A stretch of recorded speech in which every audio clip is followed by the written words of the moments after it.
About the 9th hour, Jesus cried out with a loud voice, saying, Eli, Eli, LAMA SABACHTHANI, that is, my God, why have you forsaken me? Matthew chapter 27, verse 46. Next time Good Friday comes around, attend any given church service, and you are likely to hear this passage preached. Many have referred to these words as a way to describe the lengths to which Jesus went in satisfying the wrath of God on our behalf.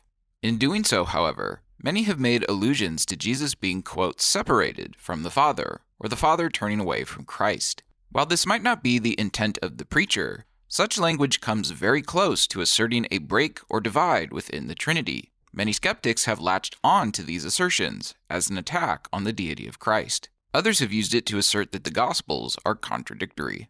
Why did Jesus make this statement while he was hanging on the cross? Was the Trinity really fractured or in jeopardy? Or was Jesus trying to communicate something about who he was with his dying breaths?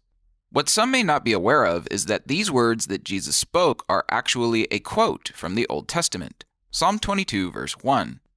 Why would Jesus be quoting Psalm 22? It's important to remember that the Psalms are the hymnal of ancient Israel. They were widely known by the Jewish people and would have been sung often in settings of worship. It would be the equivalent of a modern church congregation singing Amazing Grace.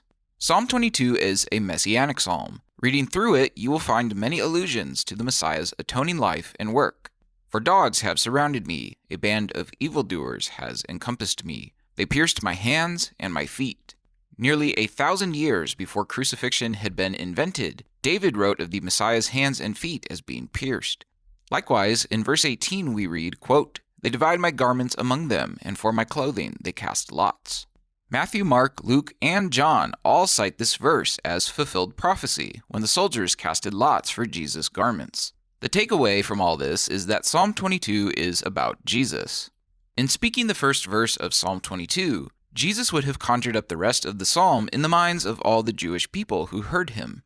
To give a modern example, if I were to say the first verse of Amazing Grace, how sweet the sound that saved a wretch like me, you will likely conjure up the rest of the song in your head because of your familiarity with it. With this in mind, look at how Psalm 22 concludes. Beginning at verse 24, quote, He has not despised nor abhorred the affliction of the afflicted, nor has he hidden his face from him. But when he cried to him for help, he heard. From you comes my praise in the great assembly. I shall pay my vows before those who fear him. Psalm 22 concludes with God's justification of the Messiah.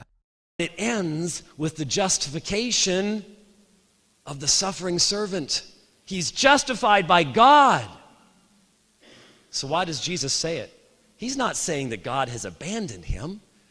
When you start off with the first words of a famous hymn of your people, you're expecting your people to finish it out. We have a hymn called Amazing Grace. All I have to say to my people is, Amazing Grace, how sweet the sound. And I don't even have to finish it because they know all the rest of the song. And Psalm 22 is one of the songs of the people of Israel. And when Jesus said that, he was starting that song and he was saying, this is being fulfilled now before your eyes. The Messiah has come. He's given his life. And he will be justified. He will be vindicated when he rises from the dead. By citing this psalm while he is hanging on the cross, Jesus is saying that, even though he is about to die, God will justify him and his work. And God did, via his resurrection.